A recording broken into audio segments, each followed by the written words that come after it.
మన ప్రభువైనటువంటి యేసుక్రీస్తు వారి యొక్క ఘనమైన నామమునకు మహిమ కలుగును గాక. హల్లెలూయా. మరొకసారి హల్లెలూయా. Praise the lord. యేసుక్రీస్తు నామములో మీ అందరికీ నా హృదయపూర్వక వందనాలు తెలియజేస్తున్నాను. Praise the lord. హల్లెలూయా.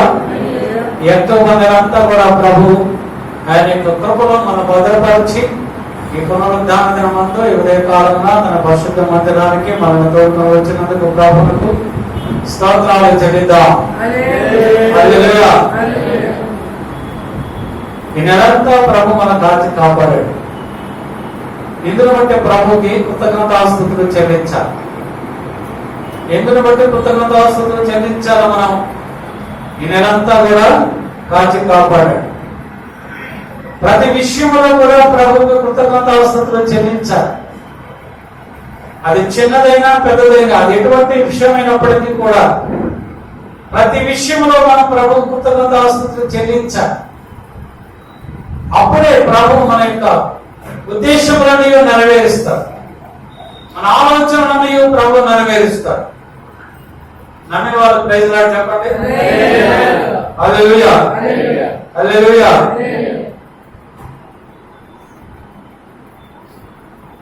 దేవుడు మన దేవుడైనటువంటి యెహోవా నోవహుతో నోవహు ఈ తరం వాళ్ళు నీ ఒక్కరివే, నీ కుటుంబమే నిందారహితమైనటువంటి కుటుంబంగా నాకు కనిపిస్తూ ఉన్నది. నోవహు నిందారహితుడు, యథార్థవంతుడు, ఏ పాపము చేయలేదు. యెహోవా దృష్టికి నిందారహితుడిగా ఉన్నాడు నోవహు. అందుకే దేవుడు నోవహు, నేను చెప్పినట్లుగా నీ ఒక ఓడను సిద్ధపరచుకో, ఈ లోకములో ఉన్నటువంటి సకల మనుష్యులను కూడా సకల నరులను కూడా నేను నశింప చేయబోతున్నా. ఎందుకంటే వారిలో పాపము విస్తరించి ఉన్నది. వాళ్ళని మర్చిపోయారు, వారి పాపములో జీవిస్తూ ఉన్నారు. వారందరి చెడుతనము నా ఎదురుకు వచ్చి ఉన్నది, కనుక నేను వారిని నశింప చేస్తాను అన్నాడు. అయితే నీ కుటుంబము మాత్రమే నా దృష్టిలో యథార్థవంతులుగా ఉన్నారు, కనుక మీ కుటుంబాన్ని నేను రక్షిస్తాను, ఉపద్రవం నుంచి రక్షిస్తాను, మరణం నుండి రక్షిస్తాను. కనుక ఒక ఓడను సిద్ధపరచుకో, ఆ ఓడలోనికి నీవును ఈ లోకములో ఉన్నటువంటి సకల జీవరాశి ప్రతి ఆడది మగది ఆ ఓడలోనికి ప్రవేశిస్తాయి. ఆదికాండం 7వ అధ్యాయం 15వ వచనం చదవండి. చేయవలసిన విధి ఆ ఓడ 300 మూరల పొడవును, 50 మూరల వెడల్పును, 30 మూరల ఎత్తును గలదై ఉండవలెను. 7వ అధ్యాయం. జీవాత్మగల సమస్త శరీరములలో రెండేసి ఓడలోనున్న నోవహు నొద్దకు ప్రవేశించెను. మరొకసారి చదువు. జీవాత్మగల సమస్త శరీరులలో రెండేసి ఓడలోనున్న నోవహు నొద్దకు ప్రవేశించెను. జీవము కలిగినటువంటి ప్రతి ప్రాణి, అవి పక్షులైనా, అవి జంతువులైనా, అవి క్రిమికీటకాదులైనా, అవి పాములైనా, అవి ఏమైనప్పటికీ రెండేసి చొప్పున నోవహు యొక్క ఓడలో ప్రవేశించే. ఎలాగా ప్రవేశించే? దేవుడు వాటిని ప్రేరేపించాడు. దేవుడు ఈ లోకంలో ఉన్నటువంటి జీవాత్మ కలిగినటువంటి ప్రతి జీవిని ప్రేరేపించాడు. అందువలన ప్రతి జీవి కూడా, ఆడది మగది రెండు కూడా ఆ ఓడలో ప్రవేశించాయి. మిగతా జీవులు ఏమీ ప్రవేశించలేదు. ఏ జీవినైతే దేవుడు ప్రేరేపించాడో ఆ జీవి మాత్రమే ప్రవేశించింది. ఇప్పుడు ఆదికాండం 8వ అధ్యాయం 20వ వచనం చదవండి. అప్పుడు నోవహు యెహోవాకు బలిపీఠము కట్టి పవిత్ర పశువులన్నిటిలోను పవిత్ర పక్షులన్నిటిలోను కొన్ని తీసుకొని ఆ పీఠము మీద దహన బలి అర్పించెను. అప్పుడు యెహోవా ఇంపైన సువాసనను ఆఘ్రానించి ఇక మీదట నరులను బట్టి భూమిని మరలా శపించను. Praise the lord. Praise the lord. Hallelujah. ఆ జల ప్రళయములో నుంచి, ఆ జల ప్రళయం నశించిపోయిన తరువాత, భూమి ఎండిపోయిన తరువాత నోవాహు ఓడలో ఏ పక్షులైతే ఉన్నాయో, ఏ జంతువులైతే ఉన్నాయో, ఏ క్రిమి కీటకాలైతే ఉన్నాయో అవన్నీ కూడా బయటికి వచ్చాయి. అవన్నీ బయటికి వచ్చిన తరువాత అప్పుడు నోవాహు ఆ ఓడలో నుంచి బయటికి వచ్చిన వాటిలో పవిత్రమైనటువంటి పక్షులను, పవిత్రమైనటువంటి జంతువులను బలిపీఠము కట్టి యెహోవాకు బలి అర్పించెను. Praise the lord. పవిత్రమైన వాటిని యెహోవాకు బలి అర్పించాలి. నీవు ముందుగా బలిపీఠము కట్టాలి. దేవుడు తనను తన కుటుంబాన్ని రక్షించినందుకు, ఈ భయంకరమైనటువంటి ప్రళయములో నుంచి, అంటే మరణములో నుంచి జీవములోనికి నడిపించినందుకు, రక్షించినందుకు, తనను తన కుటుంబాన్ని రక్షించినందుకు కృతజ్ఞతాపూర్వకముగా నోవహు యెహోవాకు బలిపీఠము కట్టాడు. దేవుని సంగమా, ఈ అక్టోబర్ నెలంతయు నిన్ను ప్రభువు నిన్ను, నీ కుటుంబాన్ని, నీ బిడ్డలను, నీ యొక్క బంధువులను, నీ తల్లిదండ్రులను, నీ అత్తమామలను, నీ స్నేహితులను కాచి కాపాడినందుకు నీవు నీ దేవుడైనటువంటి యేసయ్యకు బలిపీఠము కట్టాలి. బలిపీఠము కట్టాలి. ఎక్కడ కట్టాలి అంటే నీ హృదయములో బలిపీఠము కట్టాలి. పరిశుద్ధమైనటువంటి జీవితమైనటువంటి బలిపీఠాన్ని నీ హృదయములో నీవు కట్టాలి. ఆ బలిపీఠము మీద పరిశుద్ధమైనటువంటి ప్రార్థన ప్రభుకి స్తుతియాగాన్ని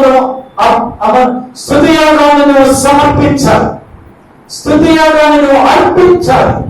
ఆ స్తుతియాగము పరిశుద్ధమైనదిగా ఉండాలి. దేవుని ఆత్మనేటువంటి బలిపీఠాన్ని నీ హృదయములో కట్టుకొని ఆ బలిపీఠము మీద నీవు స్తుతియాగమును ప్రభువుకు అర్పించినప్పుడు ప్రభువు నిన్ను ఆశీర్వదిస్తాడు, నీ కుటుంబాన్ని ఆశీర్వదిస్తాడు. ఎందుకంటే భయంకరమైనటువంటి ఈ పాపము గాని, ఈ మరణము గాని నీకు నీ కుటుంబము దాని చేరకుండా ఈ నెలంతయు మన ప్రభు నిన్ను కాచి కాపాడినందుకు గాను. Praise the lord. Hallelujah. Hallelujah. ఈ నెలంతా ప్రభు నీకు తోడైంది కాపాడినందుకు ఈ హృదయములో ఒక బలిపీఠము ప్రభువును కట్టాలి. ఆ బలిపీఠము మీద నీవు సజీవ యాగముగా నువ్వు అర్పించబడినప్పుడు, ప్రార్థన చేసినప్పుడు, ప్రార్థన అనేటువంటి పవిత్రమైన దానిని నువ్వు ప్రభువుకు అర్పించినప్పుడు ప్రభువు ఈ ప్రార్థనకు జవాబిస్తాడు. ప్రభువు నీ కుటుంబాన్ని, నిన్ను కూడా ఆశీర్వదిస్తాడు. నీ కుటుంబంలో ఉన్నటువంటి ప్రతి సమస్యల నుంచి ఆయన నీకు సంపూర్ణమైనటువంటి విడుదలిస్తాడు. ఆయన నీకు జయమిస్తాడు. క్రైస్తవా, హల్లెలూయా. అటువంటి బలిపీఠములు మీరందరూ ప్రభు పక్షముగా ఆ బలిపీఠమును మీరు కట్టుదురుగాక. ఆ బలిపీఠము మీద మీరు ప్రభువుకు సమర్పించుకుందురుగాక. Praise the lord. Hallelujah. Hallelujah. దేవుని ప్రియ సంగమా, నీవు ఏ పరిస్థితిలో ఉన్నావో, నీ ఒకవేళ పాపములో ఉన్నప్పటికీ, నీ ఒకవేళ శోధనలో ఉన్నప్పటికీ, నీ పాపమును నువ్వు మానుకొని, నీ పాపమును నువ్వు మానుకొని ఆయన వైపు నువ్వు తిరిగినట్లయితే ప్రభు అంటున్నాడు, నువ్వు కోల్పోయిన దానిని నేను తిరిగి నీకు అనుగ్రహిస్తాను. నువ్వు కోల్పోయిన దానిని, నువ్వు కోల్పోయినటువంటి అధికారాన్ని, నువ్వు కోల్పోయినటువంటి ఆ యొక్క ఉద్యోగాన్ని, నువ్వు కోల్పోయినటువంటి ఆ యొక్క సమస్తాన్ని కూడా ప్రభు నీకు తిరిగి ఇస్తాను. ప్రభు మనతో ఉదయ కాలంలో మాట్లాడుతున్నాడు. ఇప్పటి వరకు నువ్వు పాపంలో జీవిస్తూ ఉన్నట్టయితే నీ దేవుడైనటువంటి యెహోవాను నువ్వు ఎరిగి ఇండియు కూడా ఆయనను వెంబడించకుండా, ఆయనను అనుసరించకుండా, ఆయన మార్గంలో నడవకుండా నీ ఇష్టానుసారముగా నువ్వు నడుస్తూ ఉంటే ఈ క్షణమందైనా సరే ఆయన వైపు నువ్వు తిరిగితే, ప్రైజ్ ది లార్డ్, ఆయన వైపు నీవు తిరిగితే, ఆయన పక్షముగా నీవు బలిపీఠము కడితే, ఆ బలిపీఠం మీద నీవు ప్రార్థన ధూపములు వేస్తే, ప్రభు అంటున్నాడు, నా కుమారి నా కుమారుడా, తిరిగి నిన్ను నీ కుటుంబాన్ని నేను ఆశీర్వదిస్తాను. ఈ శత్రువులను నీ యొద్ద నుండి నేను దూరపరుస్తాను. ఆదికాండం 26వ అధ్యాయము 23, 24, 25 వచనాలలో దేవుడు ఇస్సాకుతో మాట్లాడుతున్నాడు. ఇస్సాకు పక్షముగా దేవుడు గొప్ప కార్యములు జరిగించెను. దేశంలో కరువు వచ్చింది, దేశంలో కరువు వచ్చింది. ఇస్సాకుతో దేవుడు మాట్లాడుతున్నాడు. 26వ అధ్యాయం 2వ వచనం చూడండి. అక్కడ యెహోవా అతనికి ప్రత్యక్షమై నీవు ఐగుప్తులోనికి వెళ్ళక నేను నీతో చెప్పు దేశమునకు దేశమందు నివసించుము, ఈ దేశమందు పరవాసివై ఉండుము.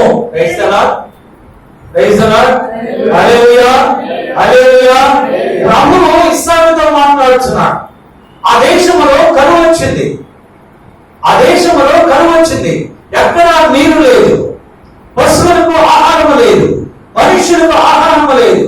ఆ సమయంలో ఇస్సాకు దేవునికి ప్రార్థన చేసినప్పుడు దేవుడైనటువంటి యెహోవా ఇస్సాకుతో మాట్లాడుతున్నాడు. నా కుమారుడా, నేను అబ్రహాము దేవుడను, నీ తండ్రి దేవుడను. నీవు ఐగుప్తులోకి వెళ్ళొద్దు. ఎందుకనగా నీ తండ్రి అయినటువంటి అబ్రహాము నా సన్నిధిలో ప్రార్థన చేయకుండా ఐగుప్తులకు వెళ్ళాడు. అక్కడ ఎన్నో శ్రమలు అనుభవించాడు, నిందలు అనుభవించాడు. కనుక నువ్వు వెళ్ళొద్దు, నువ్వు ఈ దేశంలో ఉండు. నువ్వు ఇప్పుడు ఏ దేశంలో అయితే ఉన్నావు, ఈ ఫిలిప్పీల దేశంలో నువ్వు ఉండు. నేను నిన్ను తోడై ఉంటాను, నిన్ను ఆశీర్వదిస్తాను అని ఇస్సాకుతో మాట్లాడాడు దేవుడు.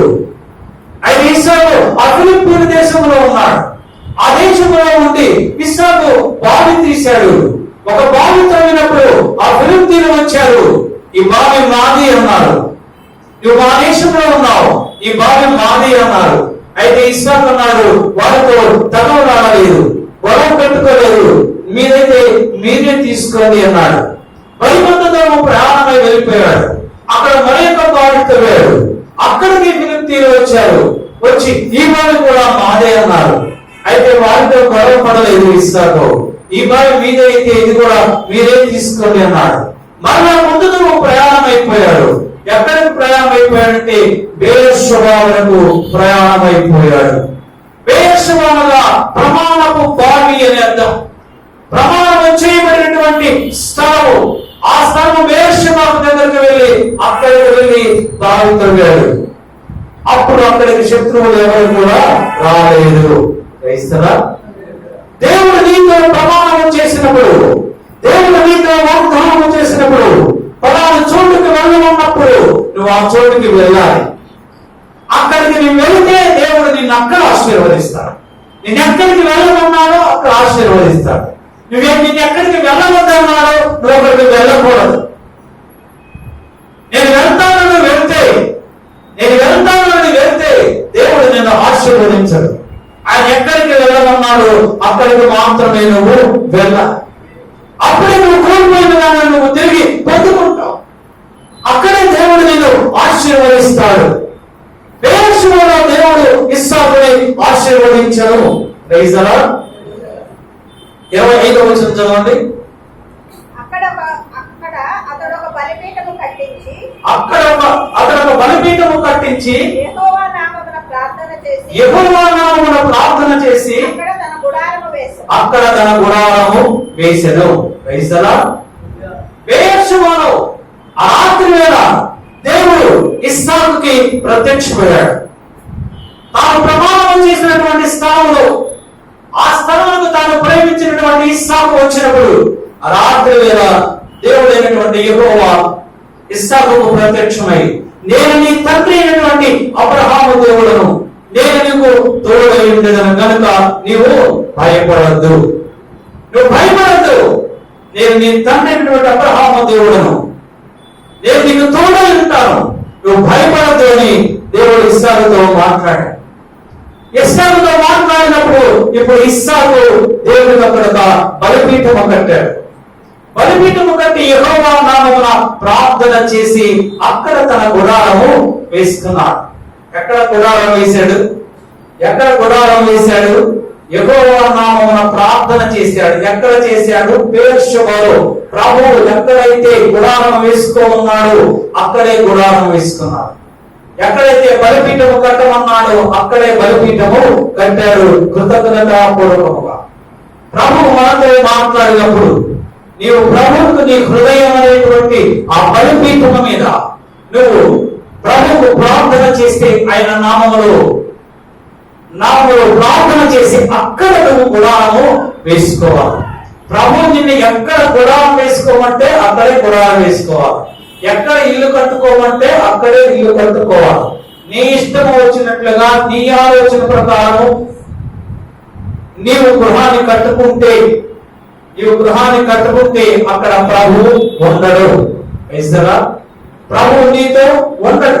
ప్రభు నీతో నీ కుటుంబంతో ఉండాలి అంటే ప్రభు నీకు ఏ స్థలము చూపించి ఏ స్థలములైతే నివాసాన్ని కట్టుకోమంటాడో ఆ స్థలములోనే మనం మన గృహాన్ని కట్టుకోవాలి. ప్రభు ఈ స్థలములో మీరు ఉండద్దు, మీరు వెళ్ళిపోండి, ఇది శపించబడిన స్థలము అని ప్రభు మనతో మాట్లాడినప్పుడు ఆ స్థలములో నుంచి మనము వెళ్ళిపోవాలి. క్రైస్తవా, నువ్వు వెళ్ళిపోతే ఈ స్థలంలో నువ్వు ఉండద్దు, నువ్వు వెళ్ళిపో అంటే ఆ మాటకు నువ్వు లోబడి నువ్వు వెళ్ళిపోతూ ఉంటే ప్రభు నీతో మాట్లాడతాడు. నువ్వు ఎక్కడికి వెళ్ళాలో మాట్లాడతాడు. నువ్వు వెళ్ళిపోతూ ఉంటే మార్గమంచంలో ప్రభు నిన్ను ఆపుతాడు. ఇది నేను నీకు ఏర్పాటు చేసినటువంటి స్థలము, నువ్వు ఇక్కడ ఉండు అంటాడు. ఆదికాండం 12:7 దేవుడైనటువంటి యెహోవా అబ్రహాముతో మాట్లాడుతున్నాడు. అబ్రహామా, ఇక్కడ ఉండు, నువ్వు ఇక్కడ ఉండు, ఈ స్థలమే నేను నీకు చూపించేస్తాను. ఏమన్నాడు 1వ అధ్యాయంలో? అబ్రహామా, నేను చూపించే దేశానికి వెళ్ళు అన్నాడు. అబ్రహాము మరో మాట మాట్లాడకుండా చింతము ప్రభు బయలుదేరి వెళ్ళిపోయాడు. బయలుదేరి ప్రయాణం వెళ్ళిపోతూ ఉన్నాడు. కనాను దేశానికి వచ్చాడు అబ్రహాము. కనాను దేశానికి వచ్చిన వెంటనే యెహోవా దేవుడు మాట్లాడుతున్నాడు. అబ్రహామా, నేను నీకు చూపించే దేశము ఇదే. ప్రభు నీతో మాట్లాడినప్పుడు నువ్వు వెళ్ళాలి, నువ్వు ప్రయాణం చేసి వెళ్ళాలి. నువ్వు వెళ్తూ ఉంటే నువ్వు వెళ్ళుచుండగా శ్రేష్టమైనటువంటి స్థలాన్ని ఆయన నీకు చూపిస్తాడు. ఇదే అబ్రహాము అన్నాడు కనాను దేశం. ఈ కనాను దేశాన్ని నేను నీ సంతానానికి నేను ఇస్తాను. ఎందుకంటే ఈ కనాను దేశము పాలు తేనెలు ప్రవహించు దేశం. ఇది సస్యశ్యామలమైనటువంటి దేశం. ఈ దేశంలో పంటలు సమృద్ధిగా పడతాయి. త్రాగడానికి నీరు ఎప్పుడూ ఉంటుంది. ఇక్కడ క్షామం ఉండదు. ఇక్కడ కరువు కాటకాలు ఉండవు. అబ్రహామా, ఈ స్థలాన్ని, ఈ దేశాన్ని నేను నీకు నీ సంతానములకు ఇస్తాను అన్నాడు. Praise the Lord. ఆయన చెప్పిన మాటకు మనము లోబడినప్పుడు ఆయన మనకు సమస్తమును అనుగ్రహించేటువంటి దేవుడు. 1993వ సంవత్సరంలో యెషయా గ్రంథం 52వ అధ్యాయం 11వ వచనం ద్వారా ప్రభువు మాతో మాట్లాడాడు. 1993వ సంవత్సరం యెషయా గ్రంథం 52వ అధ్యాయం 11వ వచనం ద్వారా ప్రభువు మాట్లాడుతున్నాడు. పోవుడి అపవిత్రమైన దానిని ముట్టకుడి. మీరు వెళ్ళండి, అపవిత్రమైన దానిని మీరు ముట్టకండి అన్నాడు. ఆ అపవిత్రమైనది ఏమిటంటే మేము ఉండేటువంటి ఇల్లు. నేను ఎంతో ఇష్టంతో, ఎంతో ప్రేమించి, ఎన్నో లక్షలు ఖర్చు పెట్టి విస్తారమైనటువంటి ఇల్లు కట్టుకున్నాను. నేను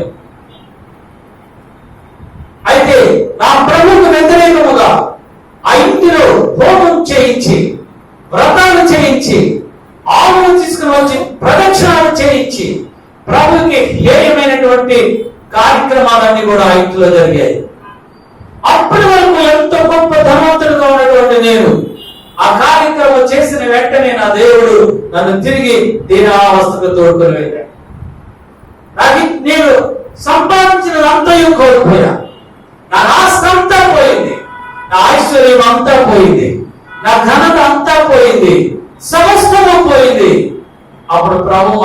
మాట్లాడుతున్నాడు, నా కుమారి నా కుమారుడా, పోవుడి పోవుడి అపవిత్రమైన దానిని ముట్టకుడి అన్నాడు. ఈ ఇంట్లోకి వెళ్ళిపోండి, ఇల్లు అపవిత్రమైనది, ఇంటిలో మీరు ఉన్నంత కాలము మీరు ఆశీర్వదింపబడరు, వెళ్ళిపోండి అన్నాడు. వెంటనే ఆ ఇంటిని అమ్మేసి వెళ్ళిపోయింది. ఆ ఇంటిని అమ్మేసి అప్పు తెచ్చేసి వెళ్ళిపోయాం. 300 రూపాయల ఇంటికి వెళ్ళిపోయాం. అదే ఇంటికి 2 గదుల్లోకి వెళ్ళిపోయాం. విస్తారమైనటువంటి ఇల్లు, చాలా అందంగా ఉంటారు. సర్వెంట్ ఉండడానికి కూడా హౌస్ హౌస్ కూడా కట్టించాం అందులోనే, అంత పెద్ద స్థలం. అయినప్పటికీ ప్రభు మాట్లాడాడు, వెళ్ళిపోండి అన్నాడు. ఆయన వెళ్ళిపోమన్నప్పుడు అది ఎంత విలువైనది అయినప్పటికీ, అది ఎంత అమూల్యమైనప్పటికీ, దాన్ని ఎంతగా ప్రేమించినప్పటికీ దాన్ని విడిచిపెట్టి వెళ్ళిపోతే అంతకంటే శ్రేష్టమైన దాని ప్రభు మనకు ఇస్తారా అనే నమ్మకం మనకు ఉండాలి. నా ప్రభు వెళ్ళమంటున్నాడు, ఇది కోట్ల విలువైనటువంటి ఆస్తిని ఇంటిని వదిలేసి వెళ్ళమన్నాడు ప్రభు. నేను ఇప్పుడు వెళ్ళిపోతే నాకెంతకంటే మరి అత్యంత విలువైనది నా ప్రభు ఇస్తాడని ఆ దినాన్ని ఆ ఇంటిని అమ్మివేసి, ఇచ్చిన దానికి అమ్మివేసి దాని అప్పులు తీర్చేసి ఆ ఇంట్లో బయటికి వెళ్ళిపోయాడు. అయితే 3 సంవత్సరముల తర్వాత 1996వ సంవత్సరంలో 2వ దినవృత్తాంతముల గ్రంథం 20వ అధ్యాయము 7వ వచనం చదవండి. 2వ దినవృత్తాంతముల గ్రంథం 20వ అధ్యాయము 7వ వచనం. నేను మీకు ఇచ్చిన నా దేశంలో నుండి మిమ్మల్ని తొలగించి నీ జనులైన ఇశ్రాయేలీయుల ఎదుట నుండి ఈ దేశపు కాపురస్తులను తోలివేసి నీ స్నేహితుడైన అబ్రహాము యొక్క సంతతికి దీనిని శాశ్వతముగా ఇచ్చిన మా దేవుడవు నీవే.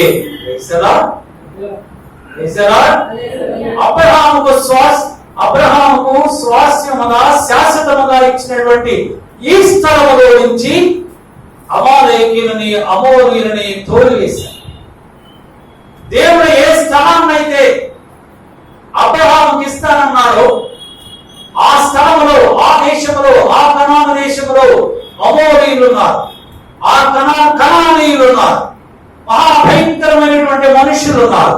అయితే దేవుడు ఆ దేశాన్ని, ఆ స్థలాన్ని తాను వాగ్దానం చేసినటువంటి అబ్రహాముకు ఇస్తానన్నాడు కనుక ఆ దేశంలో ఉన్న వారందరినీ కూడా తరిమివేశాడు. శత్రువులు ఎవ్వరూ లేకుండా చేసి ఆ స్థలాన్ని అబ్రహాముకి ఇచ్చాడు.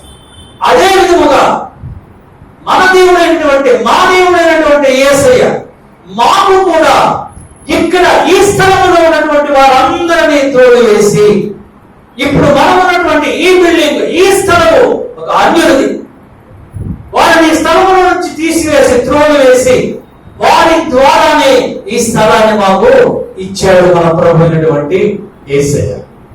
ఆ రోజు ఆ గృహములో నుంచి మేము వెళ్ళిపోయాము కనుకనే ఈ రోజు ఈ స్థలంలో ఈ బిల్డింగ్ కట్టి ప్రభు మందిరాన్ని కట్టి తన ప్రభుని ఆరాధించుకోవడానికి ప్రభు కృప అనుగ్రహించాడు. అంతకంటే ఎంతో విలువైనటువంటిది ఈ స్థలం. ఎందుకంటే ఇది దేవుని పరిశుద్ధ మందిరం ఉన్నటువంటి స్థలం. ఈ స్థలానికి విలువ కట్టలేరు మనుషులు. ఎందుకనగా ఇది దేవుని చేత ఏర్పాటు చేయబడినటువంటి స్థలం కనుక ప్రభువు మనల్ని ఎక్కడికి వెళ్ళమంటే అక్కడికి వెళ్ళాలి, ఎక్కడికి వెళ్ళొద్దు అంటే అక్కడికి వెళ్ళకూడదు. ప్రభు చెప్పినట్లుగానే ఆ గృహాన్ని విడిచిపెట్టండి అంటే ఆ గృహాన్ని విడిచిపెట్టి వచ్చాడు.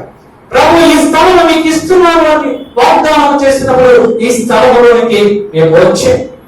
నేను కొనడానికి డబ్బులు లేవు, అయినప్పటికీ ఈ స్థలంలో వారు వచ్చి ఫ్రీగానే ఉచితంగా ఈ స్థలాన్ని మాకు రిజిస్టర్ చేశారు. ఆ తర్వాత మాకు కొంత డబ్బు వచ్చినప్పుడు వాళ్ళకి ఇవ్వడం జరిగింది. ప్రభు వాగ్దానం చేస్తే ఆయనే మార్గములు సరాలం చేస్తాడు. అలాగే దేవుడు ఇస్సాకుతో మాట్లాడాడు. ఇస్సాకుతో మాట్లాడినప్పుడు ఇస్సాకు వెళ్ళగా చివరిగా బేర్షెబా దగ్గరకు వచ్చినప్పుడు దేవుడు ఇస్సాకు యొక్క కోరికలను నెరవేర్చాడు. ఇస్సాకుకు తోడై ఉన్నాడు. ఇస్సాకుతో అంటున్నాడు, నేను నీకు తోడై ఉన్నాను. రాత్రి స్వప్నం ద్వారా మాట్లాడినప్పుడు ఇస్సాకు యెహోవాకు బలిపీఠము కట్టెను. కట్టి యెహోవా నామములో ప్రార్థన తీసుకొని అక్కడ ఉంటున్నాడు. మేము ఈ స్థలంలో బలిపీఠము కట్టి యేసయ్య నామములో ప్రార్థన చేసి ఇక్కడ ఉంటున్నాము. క్రైస్తరా, హల్లెలూయా, హల్లెలూయా, హల్లెలూయా, హల్లెలూయా. క్రైస్తరా, క్రైస్తరా. ఎప్పటికైనా ఈ దినము నుంచైనా నీలో ఉన్నటువంటి బలహీనతలను నువ్వు మానివేసి నీ హృదయమున ప్రభువు వైపు తిప్పి నువ్వు బలిపీఠము కట్టి, అంటే ఆయన ఆజ్ఞలను పాటిస్తూ నువ్వు ప్రార్థన చేసినట్లయితే నీవెంతటి పాపివైనప్పటికీ, నీలో ఎన్ని దోషములు ఉన్నప్పటికీ, ఎన్ని అతిక్రమలు ఉన్నప్పటికీ ఆయన నిన్ను వాటన్నిటిలో నుంచి విడుదల చేసి గొప్ప జయమును గ్రహిస్తాడు. కదా, 2వ దినవృత్తాంతముల గ్రంథం 33వ అధ్యాయం 3వ వచనం చదవండి.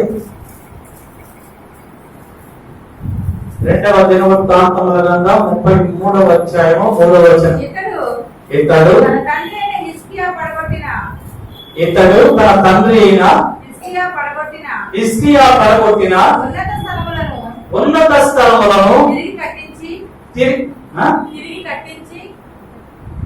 33వ అధ్యాయం 3వ వచనం. తిరిగి కట్టించి ఇతర బయలుదేవతకు బలిపీఠములను నిలిపి దేవతా స్తంభములను చేయించి ఆకాశ నక్షత్రములన్నింటినీ పూజించి కొలిచెను. ఇతడు అంటే హిజ్కియా కుమారుడైనటువంటి మనష్షే. హిజ్కియా చనిపోయిన తర్వాత అతని కుమారుడైనటువంటి మనష్షే యూదా రాజ్యానికి రాజయ్యాడు. యూదా రాజ్యానికి రాజైన తర్వాత అతడు ఏం చేశాడంటే యెహోవా మందిరంలో ఉన్నటువంటి బలిపీఠాలను తీసేసి అన్య దేవతలకి దేవుని మందిరంలో బలిపీఠాలు కట్టాడు. అంతేకాకుండా అన్య దేవతలని ఆరాధించాడు. తరువాత బెత్లెహేమ్ అనేటువంటి లోయందు అతడు తన కుమారులను అగ్నిలో గుండా దాటించాడు. అంటే విగ్రహారాధనలు చేసేటువంటి ఆ పూజలన్నీ కూడా చేశాడు. అగ్ని గుండములో నుంచి తన కుమారులను నడిపించాడు. ఈ మనిషి యెహోవా దృష్టికి గొప్ప చెడుతనం చేశాడు. అంతేకాకుండా చిల్లంగితనము చేసేవారిని, మంత్రాలు చెప్పేవారిని, సోదగాములను, కర్ణ పిశాచములు చెప్పేవారిని వారందరితో సహవాసము చేశాడు. వారందరితో జ్యోతిష్కాలు చెప్పించుకున్నాడు. కర్ణ పిశాచముల వారి దగ్గరికి వెళ్ళాడు. అంటే దేవుడైనటువంటి యెహోవాకి వ్యతిరేకమైనటువంటి కార్యములన్నీ కూడా చేశాడు. దేవుడు మనుష్యుని చూశాడు. మనుష్య తండ్రి అయినటువంటి హిజ్కియా తన దృష్టికి ఎంత యథార్థముగా జీవించాడో చూశాడు.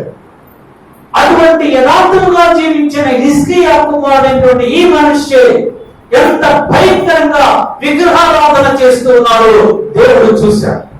ఏ విధముగా సోదగాములతో సహవాసం చేస్తున్నాడో దేవుడు చూశాడు. అయినప్పటికీ తాను ప్రేమించినటువంటి దావీదు సంతతిలోని వాడు కనుక ప్రవక్తలను పంపించి మనుష్యకు వర్తమానం పంపాడు దేవుడు. మనుష్య నువ్వు పాపం చేస్తున్నావు, మనుష్య నువ్వు విగ్రహారాధన చేస్తున్నావు, నా కుమారుడు నాకు వ్యతిరేకముగా నువ్వు జీవిస్తున్నావు అని దేవుడు మనుష్యకు వర్తమానము పంపాడు. అయినప్పటికీ చెవి యొక్క పోయాను. అయినప్పటికీ మనుష్య వినలేదు. ప్రభువైనటువంటి యేసయ్య ఆయన కలువరిశిలోకి వెళ్ళడానికి ముందు ఆ ఒలీవ కొండ మీద నిలబడి గాడిద మీద ఎక్కి కూర్చొని ఆ యెరూషలేము వైపు చూస్తూ అంటున్నారు, యెరూషలేమా యెరూషలేమా యెరూషలేమా యెరూషలేమా, నీ దగ్గరకు పంపబడిన ప్రవక్తలను చంపుతూ ఉంటున్నానా? కోడి తన రెక్కల కింద తన పిల్లలను ఏ విధముగా కాపాడుకోనో ఆ విధముగా నిన్ను కాపాడుకోవాలని నేను అనుకున్నాను, కానీ నువ్వు నా మాట వినలేకపోతివి. నువ్వు నా మాట వినలేదు. ఓ యెరూషలేమా యెరూషలేమా, ఎందరో ప్రవక్తలు వచ్చారు నీ దగ్గరికి, వచ్చి ఎన్నో అద్భుతాలు చేశారు, సూచక్రియలు చేశారు, నీతో మాట్లాడారు. నేను నీలో ఎన్నో అద్భుతాలు చేశాను, ఎన్నో ఆశ్చర్యక్రియలు చేశాను, అయినప్పటికీ నీవు నా మాటలు వినలేదు. కోడి ఏ విధముగా అయితే తన పిల్లలను ఆ యొక్క గర్భ నుంచి కాపాడుకోవడానికి తన రెక్కల కింద దాచుకుంటాడు, అదే విధముగా అపవాది నుంచి, శోధనలో నుంచి, సమస్యలలో నుంచి, ఇరుకులలో నుంచి, ఇబ్బందులలో నుంచి, శత్రువుల నుండి నేను నిన్ను కాపాడాలని, నా రెక్కల కింద దాచుకోవాలని నేను నీ దగ్గరకు వస్తే నువ్వు నా మాటలు వినలే. నువ్వు నన్ను తిరస్కరించావు, నా మాటలు త్రోసివేశావు. కనుక నీ పసిబిడ్డలను నువ్వు పండకేసి కొట్టుకుంటావు.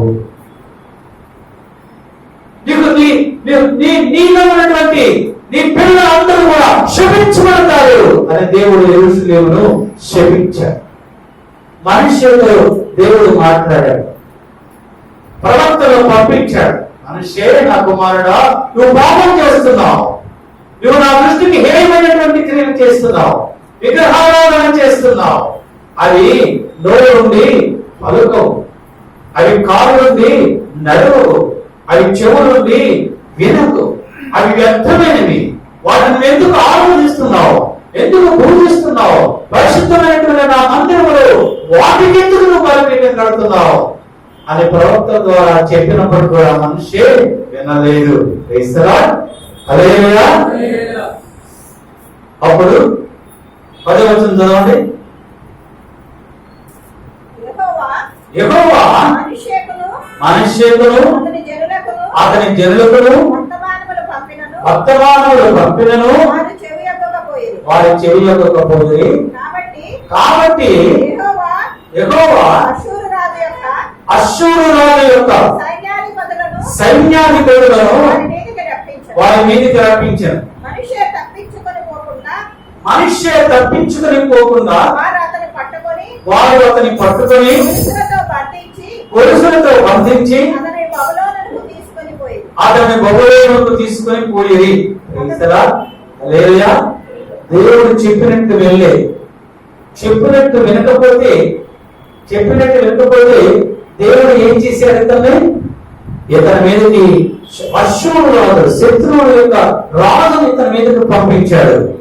ఆ అశ్షూరు రాజు వచ్చి, వాళ్ళ సైన్యాధిపతులు వచ్చి ఈ మనిషిని గొలుసులతో బంధించి కట్టేసి వాళ్ళ దేశానికి తీసుకుని వెళ్ళిపోయారు. ఇప్పుడు ఎక్కడ ఉన్నాడు మనిషి? బందీ గృహంలో బంధింపబడి ఉన్నాడు. సింహాసనం మీద ఉండవలసిన వాడు, ఇజ్రాయేలు సువిశాల సామ్రాజ్యముల చక్రవర్తిగా అయ్యవలసిన వాడు, దేవుని దృష్టికి యథార్థముగా ప్రవర్తించిన హిజ్కియా యొక్క కుమారుడు దేవుణ్ణి విడిచిపెడితే, ప్రభుని విడిచిపెడితే, ప్రభువు నిన్ను నన్ను ఎంతో ఆశీర్వదించి ఉన్నతమైనటువంటి స్థితి మనకిచ్చి, మన కాచి కాపాడు, మన బిడ్డను ఆశీర్వదించి మనకు ఉన్నతమైనటువంటి స్థితి ఇచ్చిన తరువాత నీవు ప్రభుని విడిచిపెడితే, విగ్రహారాధకుడు అయిపోతే, విగ్రహారాధకుడు అయితే, విగ్రహాలను ప్రేమిస్తే, మా బంధువులు, పెద్ద పెద్ద ఆఫీసర్లు, వారి డాక్టర్లు, వాళ్ళ ఇంజనీర్లు అని వారితో సహవాసము చేస్తే, వారి బిడ్డలతో సహవాసము చేస్తే, పాపము పండినప్పుడు ఎవరైనా జైలుకే వెళ్ళిపోతారు. షారూఖ్ ఖాన్ కుమారుడు పరిస్థితి ఏమైంది? డ్రగ్స్ అలవాటు పడితే ఏమైంది? చూడండి, ఎంత గొప్ప ప్రపంచ ప్రఖ్యాతిగాంచిన నటుడు, ఎంత డబ్బున్న వాడైనా చివరికి చేస్తారో ఆ యొక్క గోడల మధ్యకి వెళ్ళిపోయాడు. జైలు ఊసం లెక్క పెట్టి ఎవరైనా ఎంతటి వారైనా అంతే. జీవమగల దేవుని విడిచిపెట్టి విగ్రహారాధన వైపు వెళితే చివరికి సంభవించేది జైలు జీవితమే. దేవుడు నీకు ఇచ్చిన దీవెనలన్నీ, ఆశీర్వాదాలన్నీ తీసివేయబడతాయి. ఆయన తీసివేస్తాడు, నువ్వు బందీ అయిపోతావు. ఇప్పుడు మనిషి ఆ యొక్క బందీ గృహంలో, చెరసాలలో గొలుసుల చేత బంధించబడి ఉన్నాడు. ఎప్పుడైతే శ్రమ వచ్చిందో, ఎప్పుడైతే బందీ అయిపోయాడు, ఎప్పుడైతే తినడానికి తిండి లేదు, జైలులో ఎటువంటి భోజనం పెడతారని తెలుసా? భయంకరంగా ఉంటాయి. ఆ అన్నం ఉడకదు, ఆ కూరలు ఉడకవు, అందులో ఉప్పు ఉండదు, కారం ఉండదు, పురుగులు ఉంటాయి. అయినా నువ్వు తినాలి. అంతేకాదు అక్కడ సమాధానం ఉండదు. అక్కడ ఉండే వాళ్ళంతా రౌడీ, నువ్వేమో అమాయుడు. వాళ్ళని మీరు పెత్తనం చేస్తారు. నీకు ఇచ్చిన గుడ్డు వాళ్ళే తింటారు, నీకు పెట్టిన భోజనం వాళ్ళే తింటారు. నువ్వు ఎదురు మాట్లాడితే నేను కొడతా.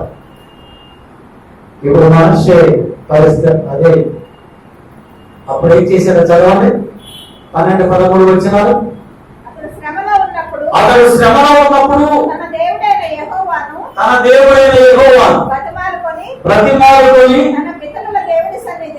తన పితరుల దేవుని సన్నిధిని తనను తాను బహుగా తగ్గించుకొని ఆయనకు మొరలేడగా ఆయన అతని విన్నపములను ఆలకింపగా యెరూషలేమునకు తన రాజ్యములోనికి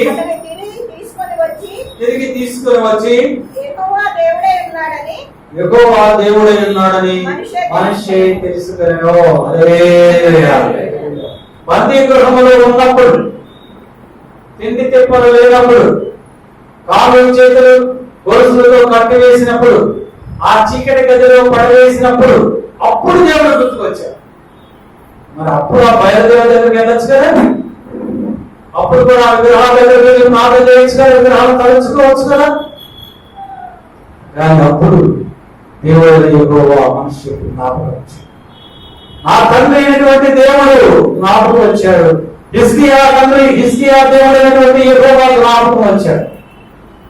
మనిషి శ్రమలో ఉన్నప్పుడు ఎప్పుడైతే దేవుడు జ్ఞాపకం వచ్చాడో, నా దేవుడు అయినటువంటి యెహోవా తప్ప, నా ప్రభు అయినటువంటి యేసయ్య తప్ప ఈ బందీ గృహంలో నుంచి విడిపించేవాడు ఎవరు? నా రాజ్యం నాకు ఇప్పించేవాడు ఎవరు? ఇప్పటి వరకు నా కన్ను మూసుకొని పోయి ఆ విగ్రహాలలో నేను మునిగి తేలుతూ ఉన్నాను. అవి ఇప్పుడు నాకు ఉపయోగకరము లేదు, వాటి వల్ల ప్రయోజనం లేదు. జీవనమైన యెహోవా నా ప్రార్థన ఆలకించు. బతుమాడుకుంటున్నాడు. ఇప్పుడు పసిపిల్లవాడు చాకట్టుకొని బతుమాడుకున్నట్టు బతుమాడుకుంటున్నాడు. రెండవగా తాను తగ్గించుకున్నాడు, మొరపెట్టుచున్నాడు. యెహోవాను బతిమాలుకొని తన పితరుల దేవుని సన్నిధిని తాను తగ్గించుకొని మొరపెట్టి జ్ఞాపనం చేశాడు. ఈ సంఘం ఆ దేవుని బిడ్డ, నీకు నీ కుటుంబంలో ఏమైనా సమస్యలు ఉంటే, ఏమైనా బాధలు ఉంటే, డాక్టర్స్ కూడా అంత చిక్కనటువంటి వ్యాధులు ఉంటే ప్రభువుని మీరు బతిమాలుకోవాలి. ఆయన సన్నిధిలో కన్నీటితో బతిమాలుకోండి. ఆ తర్వాత మీరు తగ్గించుకోండి. మీలో ఉన్నటువంటి అహంకారాన్ని తీసివేయి. నేను ఎంతో పెద్దవాడిని, నాకు ఎంతో ఆస్తి ఉంది, మా ఆయన పెద్ద వ్యాపారం చేస్తాడు, మా ఆయన పెద్ద ఉద్యోగం చేస్తాడు, నాకు అది ఉంది, నాకు ఇది ఉంది, నాకు ఆరు తెలుసు, నాకు వీలు తెలుసు, ఆ మినిస్టర్ ఎమ్మెల్యే. తగ్గించుకోండి ప్రభు సన్నిధిలో. బ్రతిమాలుకోవాలా, తగ్గించుకోవాలా, మొరపెట్టాలా. అప్పుడు మాత్రమే ప్రభు మీ ప్రార్థన ఆలకిస్తాడు. మీ ప్రార్థన ఆలకిస్తాడు, మీ సమస్యల నుంచి విడిపిస్తాడు, మీ రోగాలను స్వస్థపరుస్తాడు, మీ బిడ్డలను కూడా ఆశీర్వదిస్తాడు. నీవు కోల్పోయినంతా తిరిగి ఇస్తాడు. మనిషికి ఇప్పుడు ఇచ్చాడు కదా, రాజ్యాన్ని ఇచ్చాడు, మళ్ళా యెరూషలేముకు రాజయ్యాడు, అధికారాన్ని ఇచ్చాడు. తిరిగి ఆ బంధుత్వంలో నుంచి తన సొంత రాజ్యానికి తిరిగి వచ్చాడు. ఎవరు తీసుకొచ్చాడు? ప్రభు తీసుకొచ్చాడు. యెహోవా దేవుడు తీసుకొచ్చాడు. ఎందుకు తీసుకొచ్చాడు? ఆయన తన బిడ్డలు కష్టంలో ఉన్నప్పుడు, తన బిడ్డల శ్రమలో ఉన్నప్పుడు, తన బిడ్డల పాపం చేసినప్పుడు ఆయన వైపు తిరిగితే, ఆయన తప్పు చూస్తే ఆయన విడిచిపెట్టాడు, ఆయన ఆలకిస్తాడు. ఎందుకంటే నువ్వు నేను ఈ సకల సృష్టిని సృష్టించిన వాడు యెహోవాయే. తన బిడ్డలందరూ క్షేమంగా ఉండాలని ఆయన ఆశిస్తాడు. తన బిడ్డలందరూ సంతోషముగా ఉండాలని, తన బిడ్డలు అందరూ ఆనందంతో ఆయన స్తుతించాలని దేవుడు ఇప్పుడు కూడా ఆలోచిస్తాడు. కానీ మనం ఆయన వైపు చూడ, మనమే ఆయన వైపు చూడు. నువ్వు ఆయన వైపు చూస్తే నువ్వు కష్టాల నుంచి నీకు విడుదల కలుగుతాయి. ఇప్పుడు మనిషి ప్రభుని బతిమాలుకొనుచున్నాడు. యోబు గ్రంథం 8వ అధ్యాయం 5-6 వచనాల్లో నీవు జాగ్రత్తగా దేవుని వెతికిన ఎడల, సర్వశక్తిని నీవు బతిమాలుకొనిన ఎడల, చదవండి యోబు 8:5-6. నీవు జాగ్రత్తగా దేవుని వెతికిన ఎడల, నీవు జాగ్రత్తగా దేవుని వెతికిన ఎడల, సర్వశక్తులకు దేవుని బతిమాలుకొనిన ఎడల, నీవు పవిత్రుడవై యథార్థవంతుడవైన ఎడల నిశ్చయముగా ఆయన నీ యందు శ్రద్ధ నిలిపి నీ నీతికి తగినట్లుగా నీ నివాస స్థలమును వర్ధిల్ల చేయును. హల్లెలూయా. నీవు జాగ్రత్తగా వెతికి నువ్వు ప్రభువు ప్రతిమాలుకోవాలి.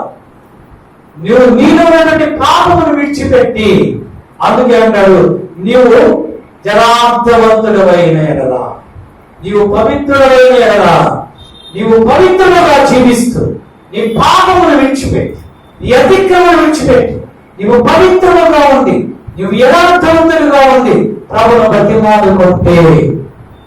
బతిమాలుకున్నప్పుడు ఆయన నీ యందు శ్రద్ధ నిలిపి, ఆయన నీ గురించి ఆలోచిస్తాడు, నిన్ను గురించి ఆలోచిస్తాడు, నీ మీద శ్రద్ధ నిలుపుతాడు, నీ కుటుంబం మీద శ్రద్ధ నిలుపుతాడు. అప్పుడు నీ నివాస స్థలమును వర్ధిల్ల చేయును, నీ కుటుంబాన్ని వర్ధిల్ల చేస్తాడు. ఎప్పుడు ఆయన నువ్వు బతిమాలుకున్నప్పుడు.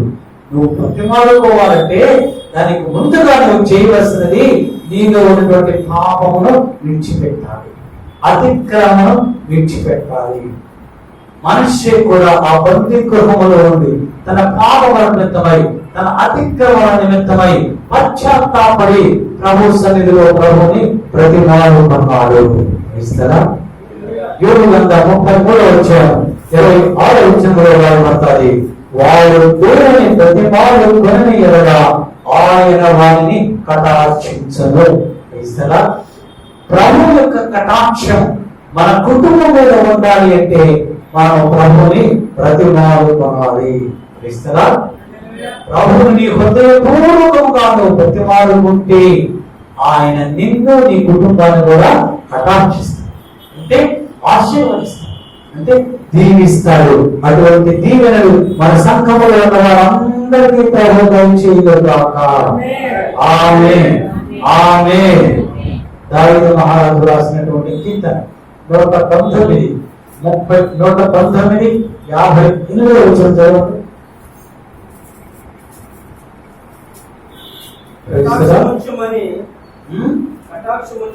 కటాక్షించుమని నా పూర్ణ హృదయముతో నిన్ను బ్రతిమాలుకొనుచున్నాను. హల్లెలూయా. దావీదు మహారాజు ప్రార్థన చేస్తాడు, ప్రభువుకి విజ్ఞాపన చేస్తున్నాడు, కటాక్షించుమని నా పూర్ణ హృదయముతో నిన్ను బ్రతిమాలుకొనుచున్నాను. నీ పూర్ణ హృదయముతో నువ్వు బ్రతిమాలుకోవాలి.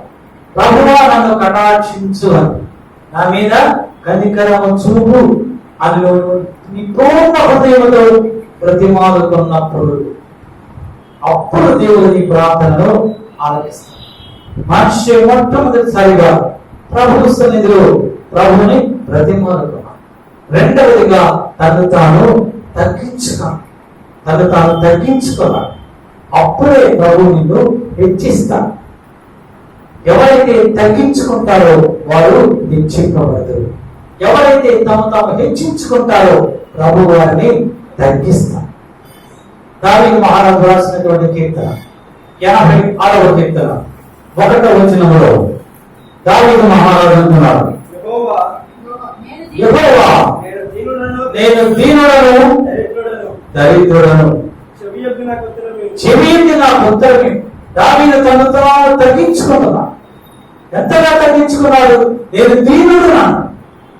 మరలా అంటున్నాడు నేను దరిద్రుడను అన్నాడు. దావీదు ఇశ్రాయేలు దేశానికి రాజు, చక్రవర్తి. ఆ సింహాసనం మీద కూర్చున్నవలసిన వాడు ఆ సింహాసనం నుంచి దిగి వచ్చి ప్రభు సన్నిధిలో సాష్టాంగపడి ప్రభువు అంటున్నాడు నేను దీనులను, నేను దరిద్రులను అన్నాను. 22వ కీర్తన 6వ వచనంలో రాయబడుతుంది, నేను నరులను కాను, నేను పురుగును అన్నాను. నేను నరులను కాదు, నేను రాజును కాదు, నేను చక్రవర్తిని కాదు, నేను అసలు నా నరునే కాదు, నేను మనిషినే కాదు, నేను పురుగును అని తను తాను తగ్గించుకున్నా. క్రైస్తరా అదే యోగవంతుడు అంటున్నాడు. యోగుడు 40వ వచనంలో చిత్తగించుము దేవాడు చిత్తగించుము, నేను నీచును. ఇంత గొప్ప విషయం. ఆ దేశంలో యోగు కాలంలో యోగంతటి ధనవంతుడు లేడా? యోగంతటి ధనవంతుడు లేదా దేశంలో? అటువంటి యోగ అంటున్నాడు, నేను నీచుడను. నేను నీచుడు కదా, నీకు నేను ఏ విధంగా ప్రత్యుత్తరం ఇవ్వగలను? దేవుడైనటువంటి యోగుని అడుగుతున్నాడు, యోగు నేను ఒక ప్రశ్న వేస్తాను, సమాధానం చెప్తావా? అప్పుడు యోగు అంటున్నాడు, బ్రహ్మ చిత్తగించము, నేను నీచుడను, నేను నీకేం సమాధానము చెప్పను. తను తాను తగ్గించుకున్నాను.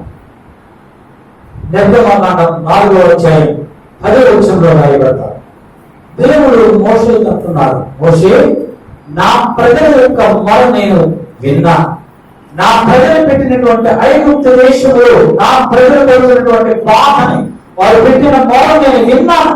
నువ్వు నా ప్రజల పక్షముగా ఐగుప్తుకు వెళ్ళి నా ప్రజలను ఆ దాస్య సుఖమాల నుంచి విడిపించు అంటే మోషే అంటున్నాడు, ప్రభువా నేను నోటి మాంద్యము కలిగిన వాడను, నేను మాట నిర్భరిని కాను, నాకు మాట్లాడడం చేతగా, నేను నోటి మాంద్యము నాలుగు మాంద్యములను కలిగిన వాడు. తను తాను తగ్గించుకున్నాడు కనుకనే దేవుడు మోషేను ఏర్పాటు చేశాడు, మోషేను హెచ్చించాడు. మనం తగ్గించుకున్నప్పుడే ఆదికాండము 18వ అధ్యాయం 27వ వచనంలో అబ్రహాము అంటున్నాడు, నేను బూడిదయు ధూళియునై ఉన్నాను. దేవుడితో మాట్లాడుతున్నాడు. దేవుడైన యెహోవా అంటున్నాడు అబ్రహాముతో, అబ్రహాము నా స్నేహితుడు అంటే అబ్రహాము అంటున్నాడు, ఇదిగో నేను బూడిదయు ధూళియునై ఉన్నాను. మరి నీవు ప్రభు సన్నిధిలో ఏ విధంగా ప్రార్థన చేస్తున్నావు? ఏ విధంగా ప్రార్థన చేస్తున్నావు? పరిశుద్ధులాగా నువ్వు ప్రార్థన చేస్తున్నావా? లేక సంకల్లాగా నువ్వు ప్రార్థన చేస్తున్నావా? పరిశుద్ధులాగా నువ్వు ప్రార్థన చేస్తే, ప్రభువా నేను వారానికి 2 రోజులు ఉపవాసం ఉంటున్నాను, నేను దర్శన భాగం ఇస్తున్నాను, నేను యథార్థంగా ప్రార్థన చేసుకుంటున్నాను, రోజు 7 సార్లు ప్రార్థన చేస్తున్నాను అంటే ప్రభు అన్నాడు, నువ్వు హెచ్చించుకున్నావు కనుక నీవు అనీతిమంతుడు. ఎవరు నీతిమంతుడు? సంకర నీతిమంతుడు. ఆ సంకర దేవాలయంలోకి ప్రవేశించటమేమో యోగ్యత లేని వాడై, ఆకాశం వైపు కనుగెత్తడమేమో నాకు యోగ్యత లేదని రూపొందుకొని ప్రార్థన చేసినప్పుడు దేవుడు ఆ సంకరి ప్రార్థన ఆలకించాడు కానీ ఆ పరిశుద్ధ ప్రార్థన ఆలకించలేదు. నువ్వు ప్రార్థన చేసేటప్పుడు నువ్వు తగ్గించుకొని ప్రార్థన చేయాలి. ఏ విధంగా ప్రార్థన చేయాలి? ఆయన సన్నిధిలో మొరపెట్టాలి. అలాగా ప్రార్థన చేయాలి, మొరపెట్టాలి. నువ్వు బ్రతిమలాడుకోవాలి ముందుగా, రెండవదిగా నువ్వు తగ్గించుకోవాలి, మూడవదిగా మొరపెట్టాలి. 833వ అధ్యాయం 3వ వచనంలో రాయబడ్డది, నీవు నాకు మొరపెట్టము, నేను నీకు ఉత్తరించు. నీ ప్రార్థనకు జవాబు కావాలి అంటే, నీ ఉద్దేశాలు నెరవేర్చబడాలి అంటే, నీ కోరికలు తీరాలి అంటే ప్రభువు నువ్వు నాకు మొరపెట్టు, అప్పుడు నేను నీకు ఉత్తరిస్తాను, అప్పుడు నేను నిన్ను ఆశీర్వదిస్తాను. వేస్తారా? దావీదు మహారాజు రాసినటువంటి కీర్తన 22వ అధ్యాయం 22వ కీర్తన 5వ వచనంలో రాయబడతారు, వారు నీకు మొరపెట్టి విడుదల నందరి. వారు నీకు మొరపెట్టారు. ఎవరంటే ఇశ్రాయేలీయులు మొరపెట్టారు కనుకనే నువ్వు వారిని విడుదల చేశావు. నిర్గమకాండం 2వ అధ్యాయం 23వ వచనంలో వారు మొరపెట్టారు దేవుడికి. ఏమని మొరపెట్టారు? దేవా యెహోవా, వారు ఆత్మతో మూలుగులతో మొరపెట్టారట. 2వ అధ్యాయం 23వ వచనం చూడండి. ఆ లాభం అనేక దినములు జరిగిన మీదట ఐగుప్తు రాజు చనిపోయాను.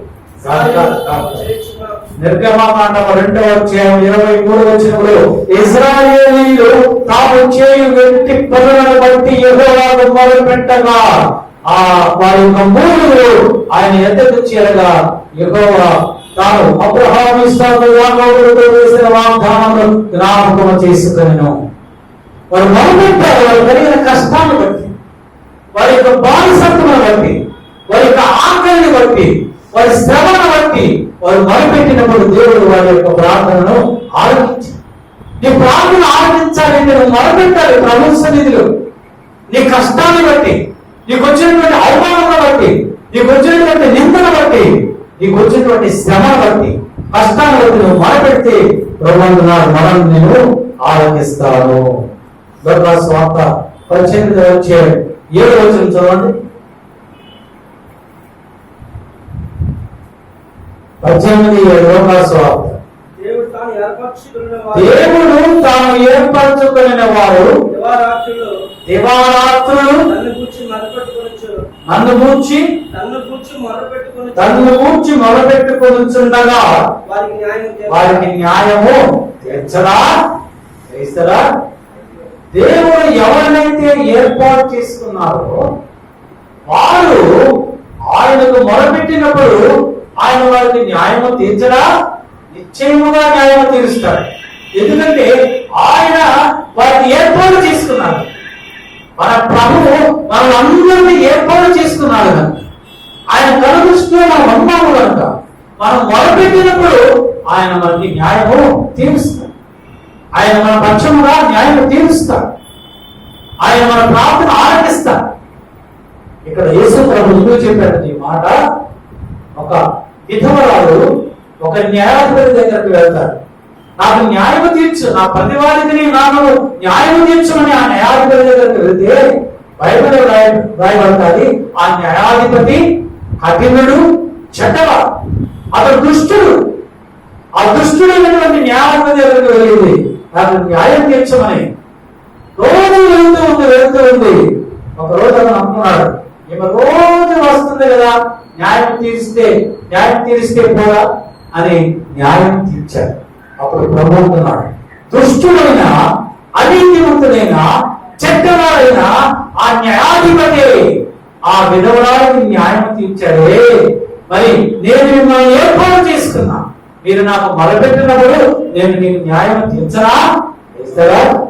ఆయన న్యాయము తీరుస్తాడు. కనుక నీ మనిషి శ్రమ వచ్చినప్పుడు, ఆ చెరసాలలో బంధుగృహంలో ఉన్నప్పుడు తన విగ్రహారాధన విడిచిపెట్టేసి తన పాపముల నిమిత్తమై, తన అతిక్రమణ నిమిత్తమై హృదయపూర్వకంగా క్షమాపణ పొందుకొని పశ్చాత్తాప హృదయముతో తను తాను తగ్గించుకొని, ప్రతిమలాడుకొని తను తాను తగ్గించుకొని ఆయనకు మొరపెట్టినప్పుడు దేవుడు యెహోవా మనిషి ప్రార్థనను ఆలకించి తిరిగి మనిషిని ఆ బబులోను దేశం నుంచి యెరూషలేముకు తోడుకొని వచ్చి రాజుగా చేశాడు. తాను కోల్పోయినటువంటి రాజ్యం తిరిగి వచ్చింది, అధికారం తిరిగి వచ్చింది. అప్పుడు మనిషి ఏం చేశాడో 16వ వచనం చదవండి.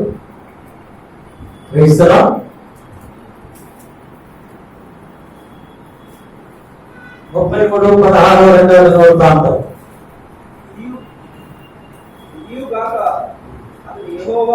అతడు యెహోవా బలిపీఠమును బాగు చేసి దాని మీద సమాధాన బలులను కృతజ్ఞతార్పణలను అర్పించుచు ఇశ్రాయేలు దేవుడైన యెహోవాను సేవించుడని యోధావారికి ఆజ్ఞయించెను. హల్లెలూయా.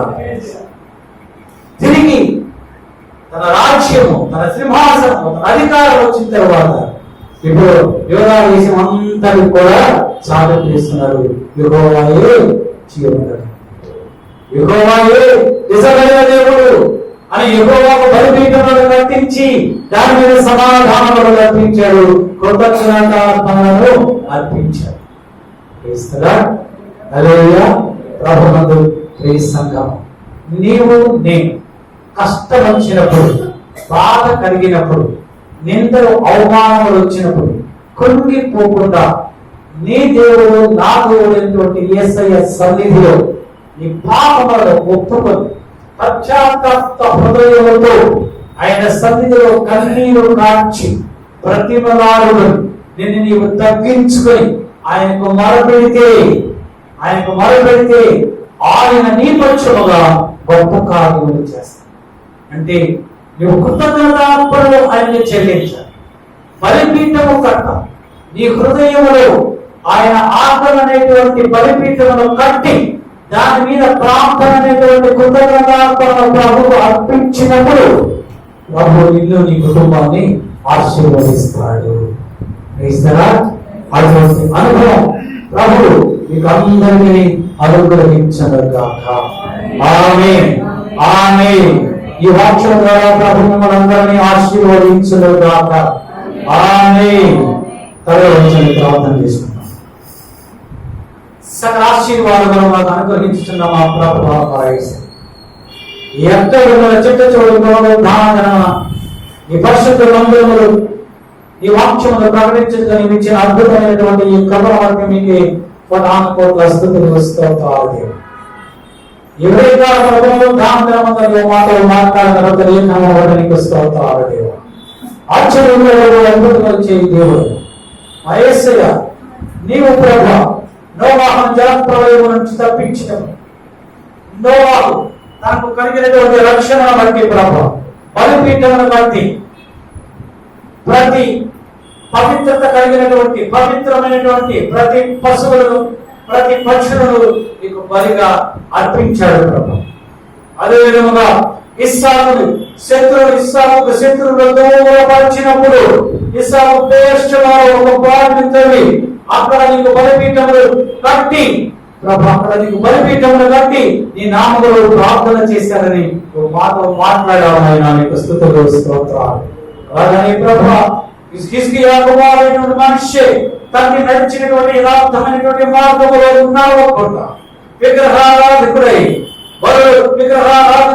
విగ్రహాలకు బలు అర్పించినప్పుడు కర్త పిశాచముల వారితోను సోదరులతోను సహవాసము చేసినప్పుడు నీ ఒకరిని ప్రేరేపించగా వర్తమానము గొప్పగా నీ వర్తమానములు ఆశ్చర్యం చేసి ఉండగా నీవు మనుష్యులు ఆ యొక్క రాజ్య సింహాసనం నుండి ప్రభా తీసివేసి బహిష్కృతులుగా చేసి పొగలేదప్పుడు చెప్పావు ప్రభా. బందీ గృహముగా ఉన్నప్పుడు ఆ బందీ గృహములో ఉన్నప్పుడు చెరసాలలో ఉన్నప్పుడు అతడు తన యొక్క మనస్సును మార్చుకొని జీవనైన నీ వైపు తిరిగి తను తాను తగ్గించుకొని ప్రతిమాడుకొని మనవిని విజ్ఞాపన చేసినప్పుడు మనుష్య విజ్ఞాపన ప్రార్థనలు ఆలకించిన వారై తిరిగి ఆ యొక్క మనుష్యుని రాజుగా చేసావు ప్రభా. ఈ పునరుద్ధారణ ప్రభా ఈ వాక్యం ద్వారా నువ్వు మాట్లాడినప్పుడు ఎవరైతే శ్రమలలో బంధకాలలో నిందలు అవమానములలో ఉన్నారో వారందరూ వారి అతిక్రమణ పాపములు విడిచిపెట్టి నీ సన్నిధిలో ప్రతిపాదుకొని తను తాను తగ్గించుకొని నీకు మొరపెడతావు. వారి పక్షముగా తిరిగి గొప్ప కార్యములు చేస్తారని మాతో మాట్లాడావు ప్రభా. నీకే స్తుతులు స్తోత్రాలు తండ్రి. ఆ విధముగా జీవించమని నువ్వు మాట్లాడినందుకు స్తోత్రాలు. నిన్న వాక్యమని బిడ్డలందరూ వారి హృదయములలో భద్రపరుచుకొని ఆ వాక్య ప్రకారం జీవించేటువంటి జీవితాన్ని అందరికీ మీరు అనుగ్రహించండి నాయన. నీకే స్తుతులు స్తోత్రాలు. మీరే సకల ఘనత మహిమ ప్రభావం పొందుకోండి. యేసు పరిశుద్ధ నామములో అడుగుచున్నాము తండ్రి. ఆమేన్. ఆమేన్. పరలోకమందు దేవుని ప్రేమయు పరప్రభువు రక్షకుడైన యేసుక్రీస్తు వారి యొక్క కృపారక్షణ పరిశుద్ధాత్మ దేవుని యొక్క సహవాసము సన్నిధి పూర్వజనులైన సంఘములను యూట్యూబ్ ద్వారా ప్రభు వాక్యం వినుచున్న వారికి అందరికీ ఈ మైక్ ద్వారా ప్రభు వాక్యం విన్న వారందరికీ వాక్యమును ప్రకటించినటువంటి దైవజనులకు వారి కుటుంబములను లోకములో ఉన్న సకల పరిశుద్ధులను ఇప్పుడు ప్రభు నామమున పర్యంతము సదాకాలము తోడైయుండుగాక. Amen. Amen. Hallelujah. Hallelujah. Hallelujah. Praise the lord. Praise the lord. Praise the lord. ప్రభువునందు ప్రియసంగమా